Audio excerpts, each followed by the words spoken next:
I'm Dr. Rian Steenberg, and I'm very delighted to be here on the Stellenbosch Business Institute Directors Hour, where we really bring the conversation in the boardroom to the executives that matter. I'm so excited to be joined today by thought leader Caroline Ravenel.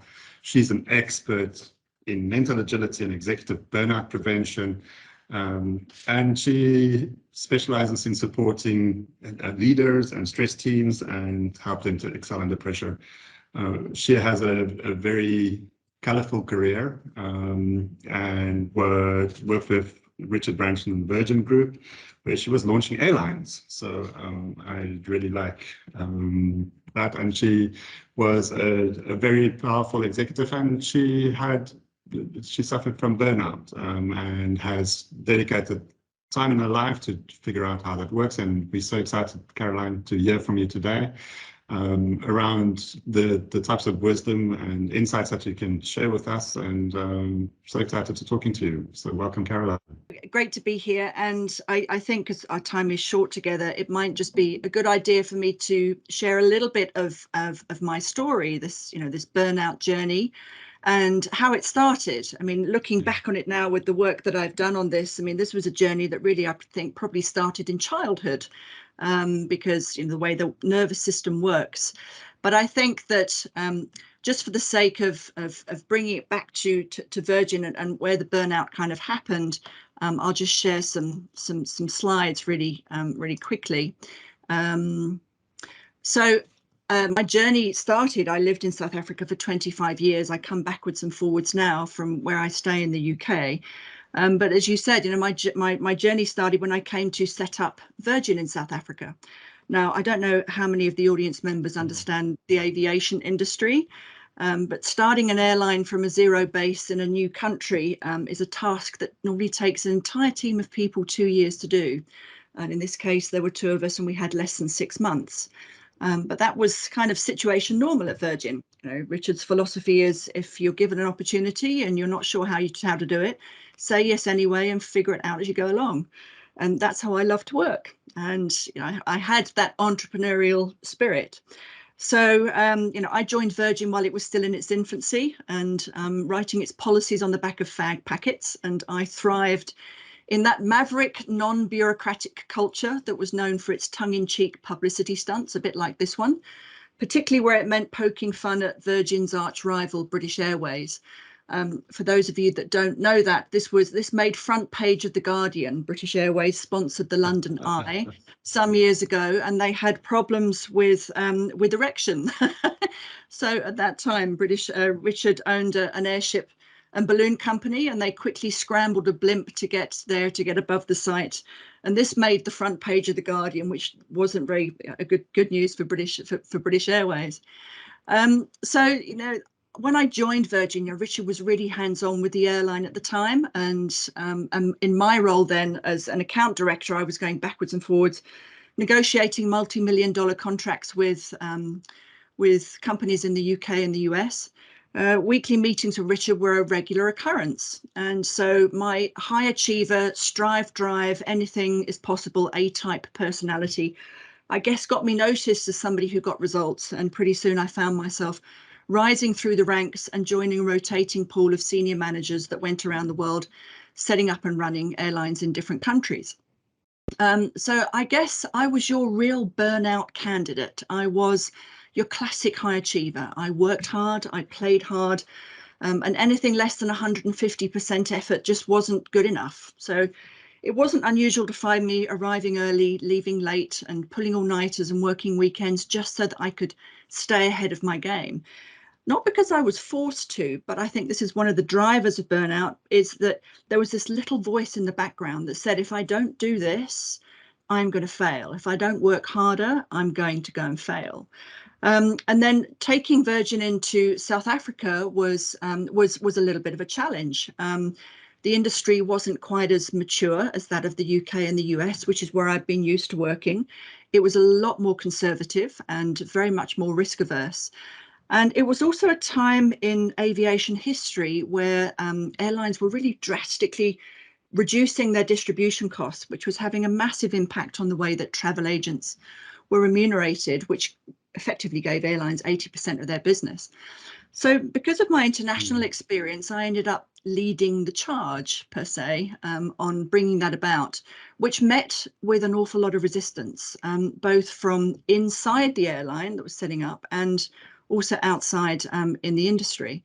But you know, the launch of Virgin in South Africa was highly successful. Richard declared this is probably one of the most successful in Virgin's history.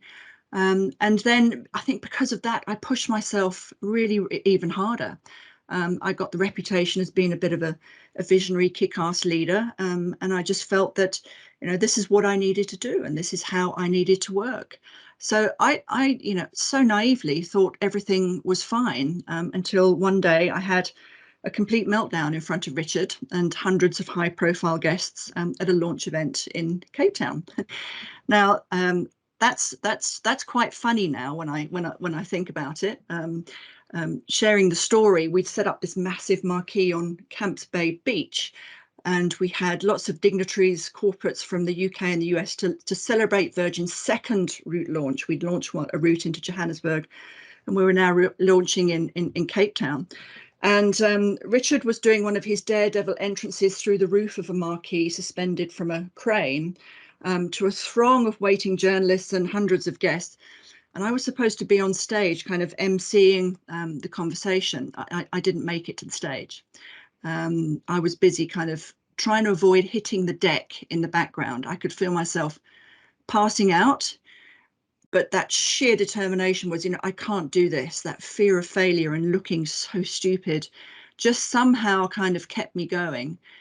But that was the wake-up call. I never made it to the stage. I don't think I really even explained myself. I just tried to make it through the night and get out. So, you know, at the time, Burnout didn't have the kind of recognition, I guess, that it does today. So I didn't really know I was burning out. I just thought I was failing.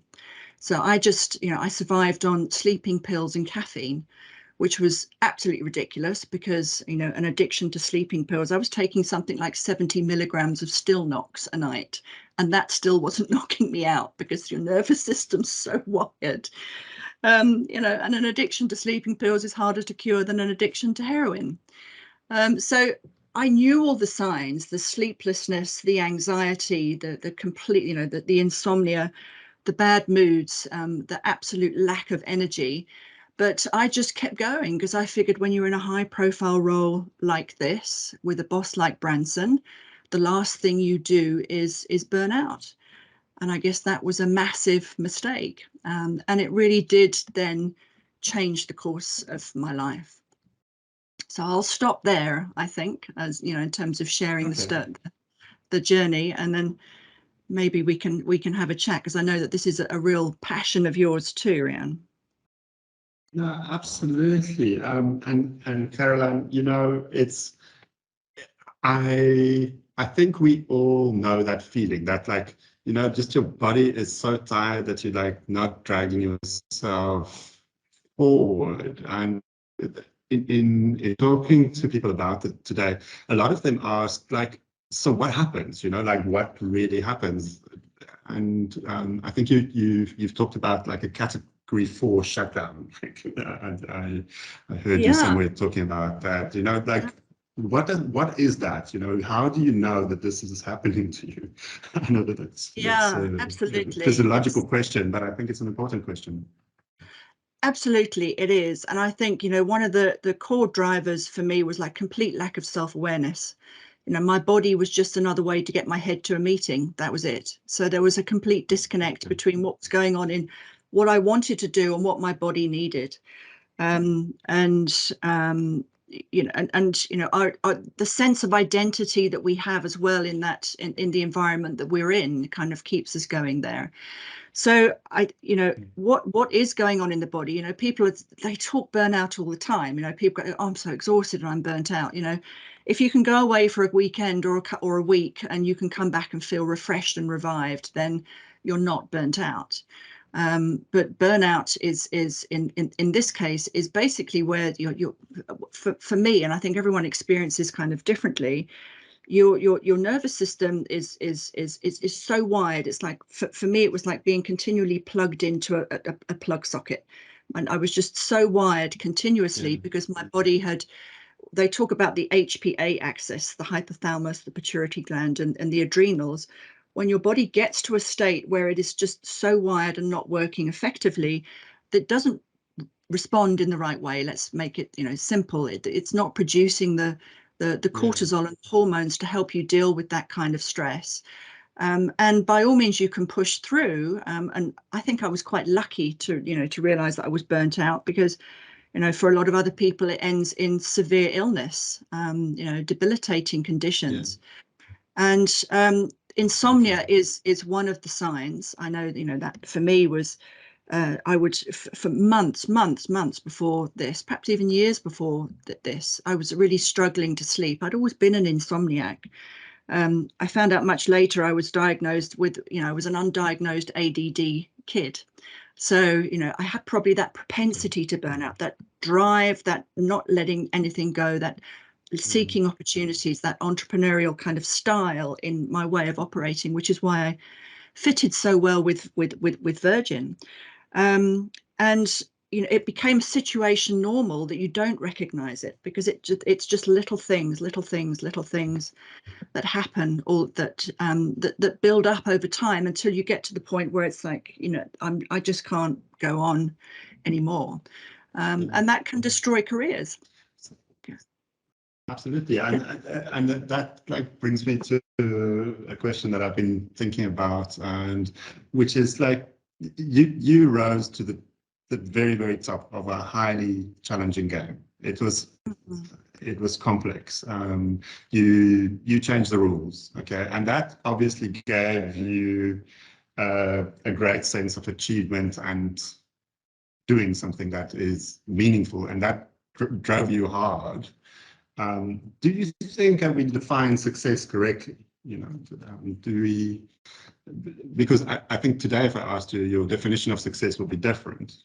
Oh, totally. Yeah, absolutely. Very much. I think, I think we're taught when we go to school that, that you go to school, go to university, get good grades, get out there, get a job, get a house, get married, get a car. That we're on that trajectory, if you like, of success being things that I kind of accumulate.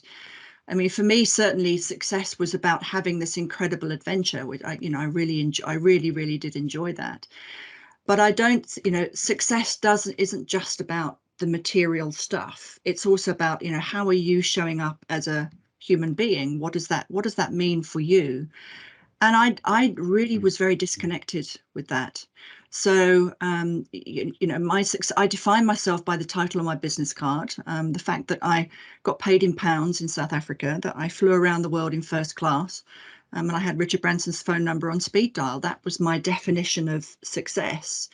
And when I look back on it, I really didn't have what other definition was there? So for me, when this happened, and there were a number of things that led up to that, when I look at the drivers of burnout and the work that I've done with organizations, what drives that? Because certainly it's your internal makeup, the way that you perceive reality, the meaning that you make out of situations, and how you start to regulate and control the nervous system, the meaning that you make and you have in life, but also the environment that we're in as well, and how that triggers us. That's really important to take into consideration. And I think that's where organizations struggle too, is because we don't know what to do about it. Because it is such a complex puzzle. I think it has many factors. And when I've looked at this, I think that there are, and this is I've tried to figure out over these years of working, that certainly it's about me and the structure of my nervous system. I think that, we learn certain habits and ways of behaving from childhood, and we don't, when we come into an organization environment, which is a natural place of conflict, whether it's a melting pot of natural conflicts, which if they're not managed can become really destructive. How we manage our nervous system in that has a massive effect. But it is also about relationships as well, the relationship we have within the team, the energy that there is in the culture to be able to get things done, and also the meaning that we have in life as well. So if we are just defining ourselves with our job, like I did, then it's when that starts to fall apart and there's nothing else to fall back on. How do you make sense out of all of this? So, you know, when I start to look at, you know, just going into a little more detail in this, when I start to look at, you know, how am I managing myself? It's how am I making sense out of what is going on right now? And that can often mean just really looking at what's, you know, not just what I'm doing, but how am I being? And for me, that comes back to another definition of success. It's not just the what I'm doing and what I'm achieving, but how am I being in this? Particularly important for leaders, you know, in terms of, you know, what am I leaving in my wake?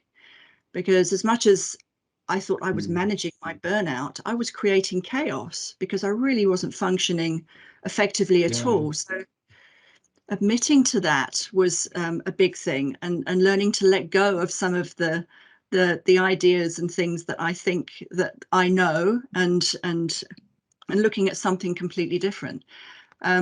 Also just trying to get an understanding about how the body works, because this was, you know, a big part of my journey. It was going into cellular health and redox biochemistry and functional medicine, because the way that the cure for burnout at the time that that I was experiencing mine was antidepressants and cognitive behavior therapy. And that was just such a limited way of looking at it. It actually made the situation worse for me. So then this was a whole journey into understanding that. So, you know, when I work with people now, I've kind of shortcut that to help people find different ways of working with their body and their nervous system, combining the emotional stuff as well. And then you've got, you know, the team environment I'm in, you know, as you were saying, you know, we talk about high performing teams, but, you know, a lot of teams are just really like Alcoholics Anonymous. They're just a support group, or everybody's got each other's back. It's like, do we really know how to work, you know, work well in a team? So what's the quality of the interaction that we have? What's the level of alignment? How much safety and support is there in the team? And are we working towards something meaningful? And that means learning to work with people that we don't like and that we don't trust, that are really different to us. And the nervous system sees difference as a threat. You know, so it's just understanding that then takes it away from being so personal. Sorry, please go ahead. Absolutely. And no worries. And I just want to chime in here on the psychological safety. We found, like, time and time again in organizations that is an absolute precondition to creating progress. And it's so interesting when you look at entrepreneurial organizations specifically, which is an area that I spent a lot of time in, where it seems to be the least important for the actual entrepreneur to create psychological safety, because they're far more worried about sustainability than keeping their people safe. And I think there's another way, which is, if we all recognize that the people that are here are the most important thing, then the rest follows. I don't know if you've got any ideas on that. You know, an organization is a melting pot of conflict, where it's a conflict of styles, a conflict of interests, conflict of roles. It's a natural melting pot of conflict. And depending on where the organization is in its life cycle, those conflicts will either be kind of normal and growing pains, or they will become abnormal and a crisis. And I, you know, when I work with teams around burnout, just being able to kind of zoom out and see what's going on in the organization, where they are, what's happening, it takes a lot of the pressure away, because suddenly you can start to see, well, it's the system that is also driving this too. You know, and I found that in the early days, when an organization is growing, leadership can make a massive difference. But when the organization is, you know, in the latter stages of its life cycle, it's in the death throes, the leadership that we employ are kind of, you know, they don't have to make so much of a difference. The system is driving that. So then you've got to change the system and the power structure in the system. So a lot of the drivers of burnout come about the power structure.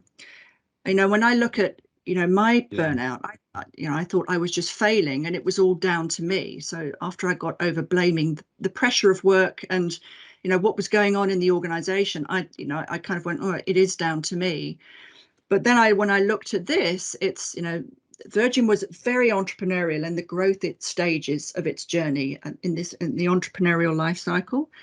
And when and just the first couple of years into it was fantastic.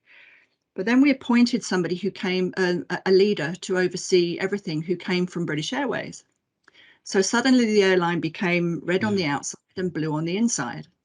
And without understanding what those conflicts were and, bringing people in from a different culture, a different way of working, without integrating them in and merging that culture successfully, it started to create a lot of conflict. And then when things start to go wrong, so the airline studies that in South Africa started to age quite quickly. So then it becomes not about how do we solve our problems, it becomes about a witch hunt, and let's find the person that's creating the problem. So, what I had in this situation was I'm trying to build a strategy around, minimizing the impact on our bottom line. But the new guy came in and was doing deals behind my back with his mates on the golf course. So suddenly you've got this politics and the sabotage as well that is going on, and you kind of think, wow, how did this happen? How do we get here? So without understanding that, so safety, I think, plays a massive part. It does. But if you've got other things that are going on in the organization as well that you have no authority or power to do anything about, unless you are aware of, how do I change that strategy, and you do have that propensity to keep pushing like I did, you find out then just beating your head against a brick wall. Oh, okay, Caroline will just rejoin. I think we're raising a lot of interesting points around the structures in organizations, and Caroline has given us a very useful way to think about it, to say that we really need to think a little bit deeper on how this works, and that there's various aspects. And I think the next aspect that we were starting to talk about is spiritual side of it, and finding the meaning of it. I had a chat with Caroline earlier around that a little bit, and the key really to all of this is to connect with your meaning, and everybody to understand their own purpose and their own collective. I hope that we can get Caroline back. So I'm just intrigued. Okay, but yeah, I think at this point in time, if you've got any questions as the audience, I can also help. So Frick, you asked, what is the responsibility of leaders when they notice signs of burnout amongst their people? Okay. And I see there's some other hands there as well. I've got Desh. Desh, if you can just maybe type your question, then we'll respond to that. I think as leaders in an organization, we really need to think about burnout and craft and manage the journeys of the people that are around us. It is, I think we underestimate the extent to which people are responsible as leaders to actually create a culture of safety within the organization, which means monitoring when people are not at their best, and when they need when their behaviors are destructive and their behaviors are destructive to themselves. I've seen many times in organizations that leaders leave a wake of, and Caroline was also speaking about that, behind them of absolute chaos and destruction because they're not coping. They're then going on and making sure that there is a lot, they're taking on initiatives, they're not actually finishing up with that, and other people need to manage it. And then I see this from Andre. It says, rethinking business value and transformation through reflection of identity and purpose is the core of our time. Absolutely. I think we've seen a lot of organizations that have done really well with massive transformative purpose, connecting with a broader societal goal as a key to actually making the organization work. And I think it's important for us to reconnect with our purpose as an organization and actually take the time in a boardroom to find out why are we here, because and making sure that the executive teams and everybody around them very strongly connect with that purpose. Because if we realize what the purpose is, then we can take away the stress of trying to figure out what am I doing here. And I think that that is a big part of one of the drivers of burnout. I will share a story from my own perspective. A couple of years ago, I was working with somebody. He had a massive investment in the market. The market crashed, and he walked into the organization one day and said that he's just lost everything. Okay. And 3 or 4 of the executives at that point in time basically almost walked out because we couldn't at that point in time identify with the situation where everything that we've worked with for years was built up to a point where we now had to restart. And at that point in time, although we were still in the boardroom, we weren't in the organization anymore because psychologically we've left the building. And eventually I left that organization myself, and I realized later that that point was actually such a psychological disturbance that it led to a type of burnout to sit and say, I'm not investing my emotional energy into this any further because some other reckless person can come in any point in time and lose everything that you've built up. So for me, that was when I realized that burnout is a very real thing. What I did in that instance is, I eventually changed. I became an entrepreneur, which I don't think that was a better recipe for burnout, but at least I was living my purpose at that point in time. And I think that we all need to identify that purpose is a very strong element in terms of growing your impact and understanding that you are actually working on yourself and what you want to achieve here. I see that Julia says Caroline is restarting and that she'll come back soon, so I hope so. I think also just to touch on purpose, I had an experience earlier this week where I was interviewing somebody and they said that they want a job. They want to connect with they want to contribute to their purpose. And I thought that it was very brave, because sitting in a job interview saying I don't want a job is always a good strategy to getting employed. So explored with the person what they believed their purpose was. And the intriguing portion of that was that they weren't 100% clear. And I think that also then really challenges the sense of, if that person is now given a job and they feel that they're not contributing to an ill-defined purpose, that then they will actually not do well, and they're setting themselves up to fail. And I think, to Farooq's earlier question, is what are we as the people in the boardroom doing to set people up to succeed? And I like Julie Korknich is making a point to say a lot of it is of burnout is linked to core identity issues, understanding why I'm here, believing that I need to work harder to justify that I'm here, and the whole imposter syndrome, which is I am a person that shouldn't be here. So because I am too young to I didn't study the right things, everybody around me has better qualifications and more experience, so what am I doing here?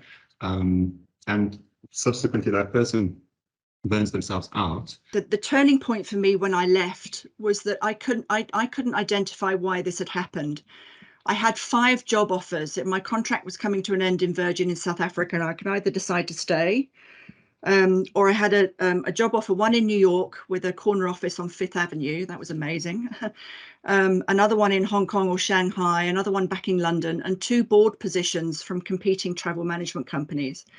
So, I mean, I was at the peak of my career, but I just didn't have the energy to do any of this. So I think there comes a time where you really have to be really honest with yourself, because what happens with burnout, it can take about 6 months to kind of like to get to the full-blown burnout, like you were describing that level 4 that I said that I was experiencing, but it can take 2 to 5 years to recover. So you can start something, you can feel that you've recovered a little bit, go back into something else, and then the nervous system kind of, you go back into that burnout again. And somehow intuitively I knew that. So this journey for me, the first part of this journey was getting my body right. So dealing with things like gut health, so 95% of serotonin, the feel good kind of hormone, isn't made in the brain, it's made in the gut. So if your gut health isn't working, then you have a real problem. So that was the journey for me. So this journey, I think, was threefold. My career eventually kind of went into this leadership and culture. How do I be a better leader? How do I be more inspiring? Because if being what I was doing was not inspiring for others, and certainly not inspiring for me, how do I do that? So this was a journey of curiosity, I guess, and looking into, how do we make sense of the world as leaders and do that for our teams as well, or help others to do the same. The second part of that was going into cellular health. How does the body function? So a lot of executives that I'm coaching now, we often work with supplementation to build that body and that energy, because the level that we're having to operate at, because of the complexity that we're in, is massive. So our bodies need that support in some shape or form. But more to the point as well, with this, it was a very spiritual journey for me. And I think that was the biggest turning point, was, for me to try and understand, well, who am I? Why am I here on this planet? Am I here just to have a corner office on Fifth Avenue and to fly around the world in first class, or is there something more to that? And I think our background and our culture has a massive impact there. So I had to kind of let go of everything that I thought I knew in some way, in so many aspects. Everything I thought I knew about leadership, everything I knew about health, and everything I thought I knew about who I was as a human being. And this took me into this, what I think is a very, spiritual journey. And that means different things for different people. Nothing to do with religion, but who am I? What do I care about at the core of my being? What happens when you die? So it's working backwards from that so that you can bring that vitality, I think, to your life again. It's completely reframing the way that you work as an individual, the way that you show up as a planet, for yourself and for others. So it is a massive journey, and it's not a once and done. It's not like, well, let me take a year out and go and spend time in a retreat. I trained as a meditation trainer, which is something I do. I free of charge now. I teach people to meditate free of charge, because I think it's something that's so vital to your well-being. But it's not just a case of going to live in a retreat and come back into the world again. This is an ongoing journey, and I think as a leader, you step into this alchemical crucible almost of fire, where you're continually evolving yourself. And I think leadership is a performance art.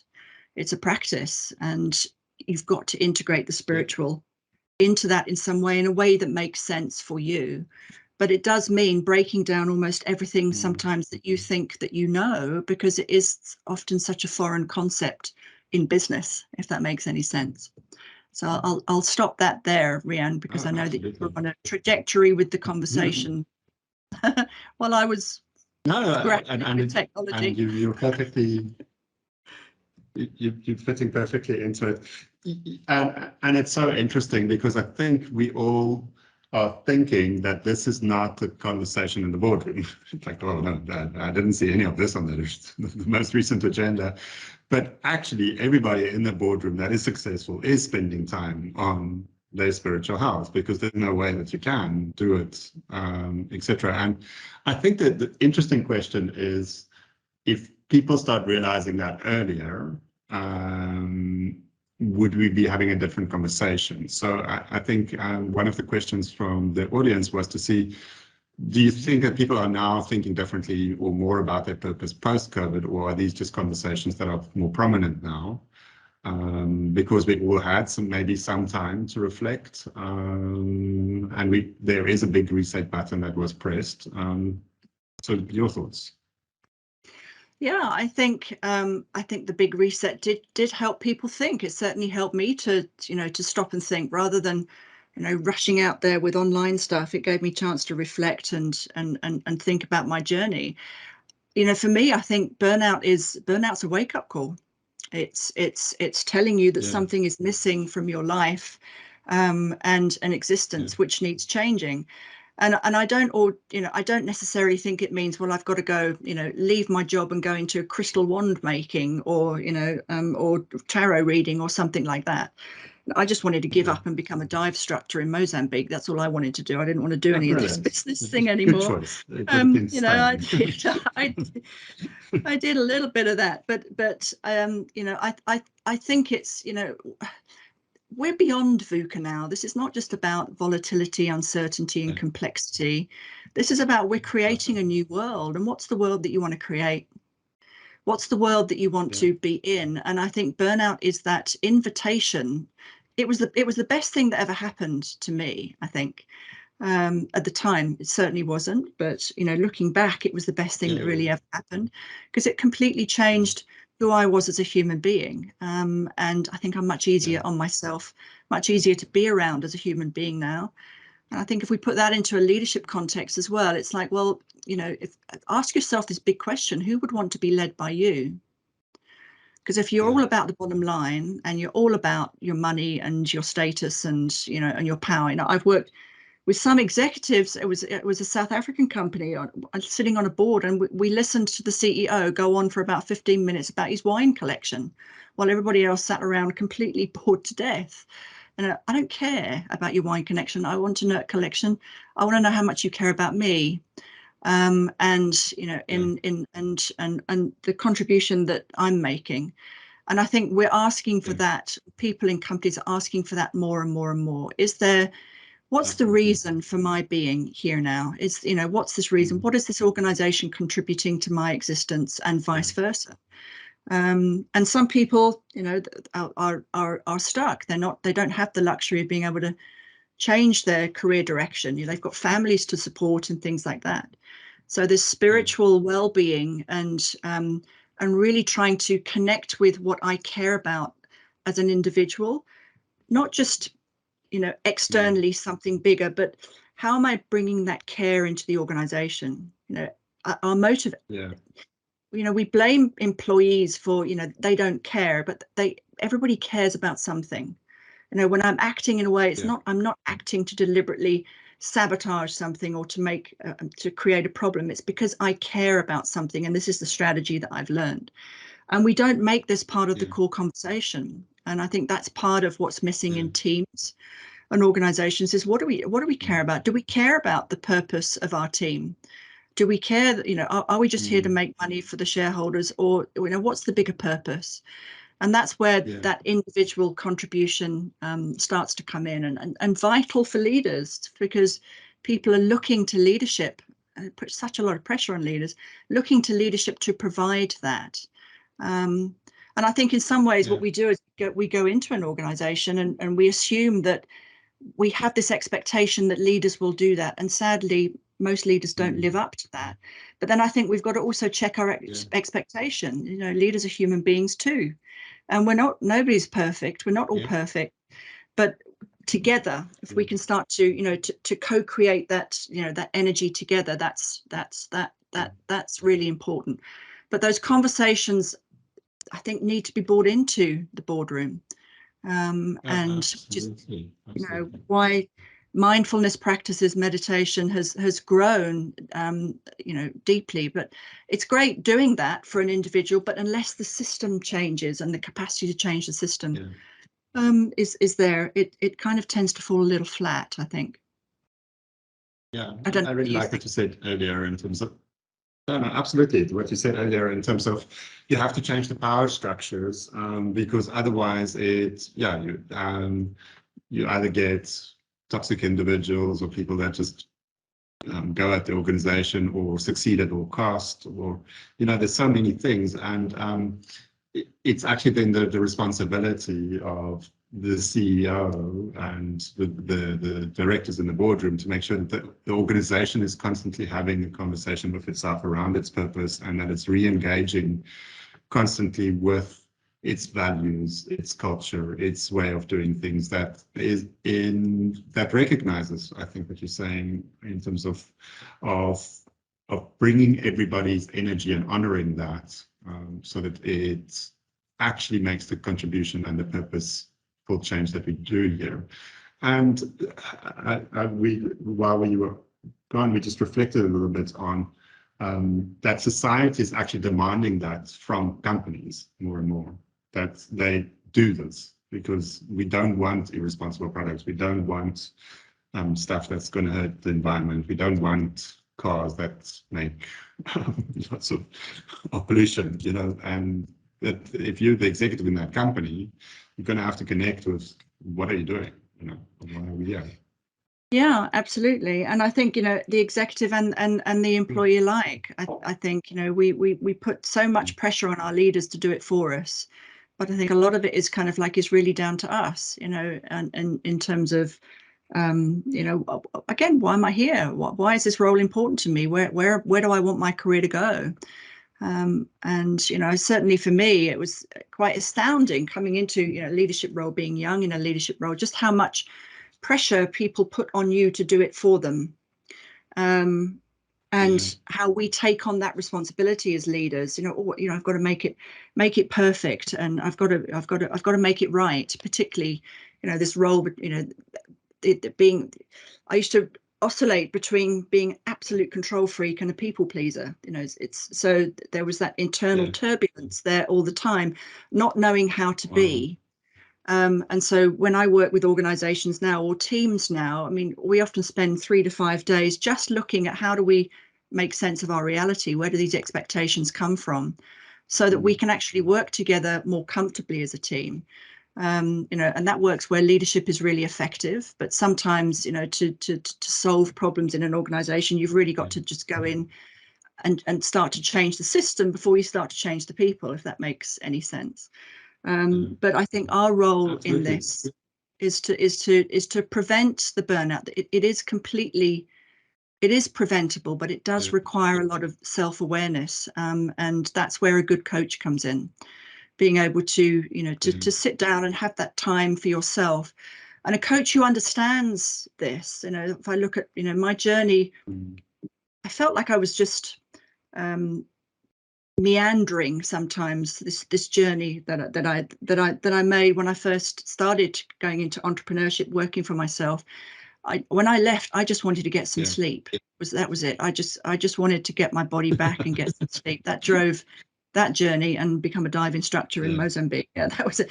But cool. You know, it was as that journey kind of meandered, and I followed, I suppose followed the light, because it's really hard when you're burnt out. Somebody said, what do you want to do now? You've got no energy to figure that out.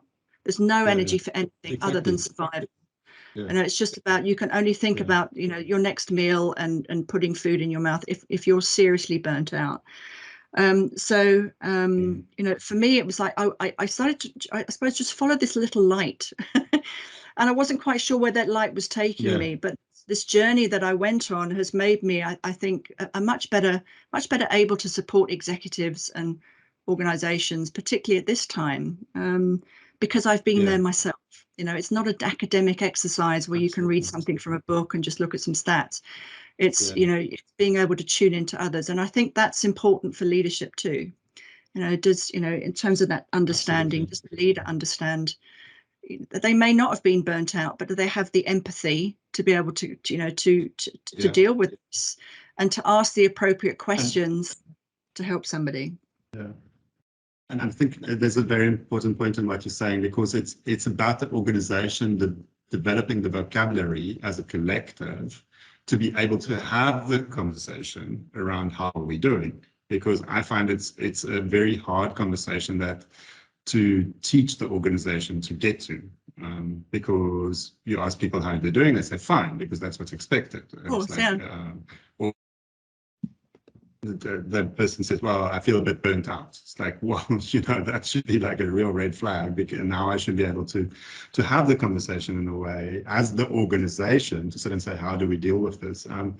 And that's, I think, on one side, the psychological safety plays a massive role there, but on the other side, it is actually building the vocabulary so that we can have a meaningful conversation to sit and say there are problems, and those are not just challenges; they are real things that have to be dealt with, and we have to sometimes change direction, because the people are actually important. It is not just roles; it's not the management consulting world of the old days. Exactly. I just want to share this one slide because it really stood out for me as something kind of as something vital. Is this?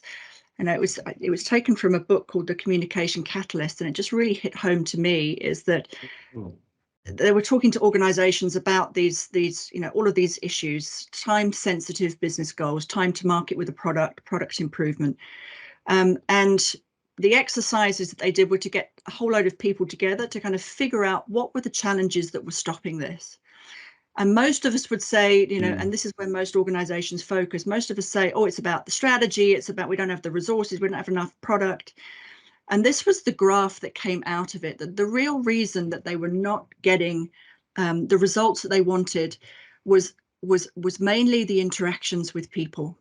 81% of the reasons that they weren't getting their product to market on time in this particular case was about the social interactions. Amazing. And so that speaks to what I think you're saying about the psychological safety, but also the way that we coordinate. There are that interaction is what drives the perceptions and our level of commitment and motivation. And I always think when I'm talking to leaders, are you designing a culture of drift or design? Are you leading in a way of drift design? And most of us are drifting. We react and we behave in ways that we've learned, really since childhood. We don't grow up, which is what I think vertical leadership is about. Some of us are still operating, the same way emotionally that we were when we were teenagers. We didn't learn to change that. And I didn't, mine was just lose my temper and drive through and then leave chaos in your wake and wonder, well, what the hell happened? I was so, incredibly volatile. My father was incredibly volatile. It's what I learned. So it doesn't mean that I'm, I wasn't a bad person. It's just that I hadn't learned a different kind of behavior. And we don't realize how much that interaction actually creates so much stress, not just for ourselves, but for others. So, we talk about this being a soft skill. It's a vital skill. So a lot of the work I do with leaders is teaching them not just the resilience, but that skill in terms of presence and how to coordinate that with a team. How do you have the conversations in a team how do we work together as a team? What does it mean to be a team? What are the standards that we'll operate here? What are the moods and emotions that we allow, that we don't allow? How do we deal with our challenges and problems? We don't talk about this stuff until it's too late. And I think that's also a big driver here that does have excuse me, a massive impact. I'm sure I can spend days conversing with you. It's been an absolute delight. There's so many things that we would love to still talk about. People want you to talk about sense making and becoming and activating and amplifying streams, etc. It's like I just love it.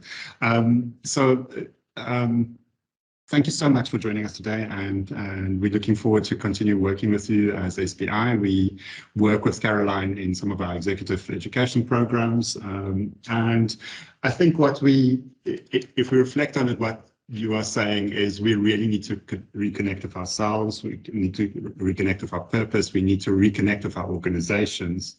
And that one of the key things to do in that is to set up good processes and make sure that there's good coaches and that there's good support for enabling that. And then you don't have to burn out. And if you burn out, recognize the signs early.